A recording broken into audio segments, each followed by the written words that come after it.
சங்கீத புஸ்தகம் 19ஆம் சங்கீதம். ராகத்தலைவனுக்கு ஒப்புவிக்கப்பட்ட தாவீதின் சங்கீதம். வானங்கள் தேவனுடைய மகிமையை வெளிப்படுத்துகிறது. ஆகாய விரிவு அவருடைய கரங்களின் கிரியையை அறிவிக்கிறது. பகலுக்கு பகல் வார்த்தைகளை பொழிகிறது, இரவுக்கு இரவு அறிவை தெரிவிக்கிறது.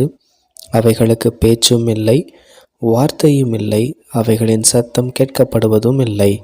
ஆகிலும் அவைகளின் சத்தம் பூமி எங்கும், அவைகளின் வசனங்கள் பூச்சக்கரத்து கடைசி வரைக்கும் செல்லுகிறது.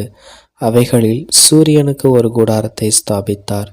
அது தன் மணவரையிலிருந்து புறப்படுகிற மணவாளனைப் போலிருந்து பராக்கிரமசாலியைப் போல தன் பாதையில் ஓட மகிழ்ச்சியாயிருக்கிறது.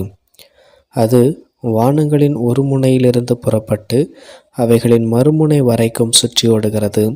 அதன் காந்திக்கு மறைவானது ஒன்றுமில்லை.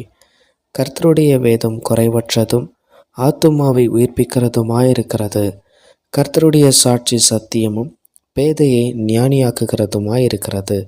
கர்த்தருடைய நியாயங்கள் செம்மையும் இருதயத்தை சந்தோஷிப்பிக்கிறதுமாயிருக்கிறது.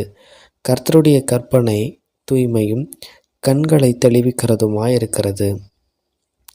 கர்த்தருக்கு பயப்படுகிற பயம் சுத்தமும் என்றென்றைக்கும் நிலைநிற்கிறதுமாயிருக்கிறது. கர்த்தருடைய நியாயங்கள் உண்மையும் அவைகள் அனைத்தும் நீதியுமாயிருக்கிறது. அவைகள் பொன்னிலும் மிகுந்த பசும் பொன்னிலும் விரும்பப்படத்தக்கதும் தேனிலும் தேன் கூட்டிலிருந்து ஒழுகும் தெளித்தேனிலும் மதுரமாயிருக்கிறது. அன்றியும் அவைகளால் உமது அடியேன் எச்சரிக்கப்படுகிறேன்.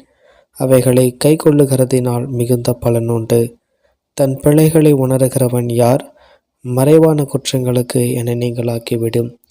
துணிகரமான பாவங்களுக்கு உமது அடியனை விலக்கி காரும். அவைகள் என்னை ஆண்டு கொள்ள ஒட்டாதிரும். அப்பொழுது நான் உத்தமனாகி பெரும்பாதகத்துக்கு நீங்களாகி இருப்பேன். என் கண்மலையும் என் மீட்பருமாகிய கர்த்தாவே, என் வாயின் வார்த்தைகளும் என் இருதயத்தின் தியானமும் உமது சமூகத்தில் பிரீதியாயிருப்பதாக.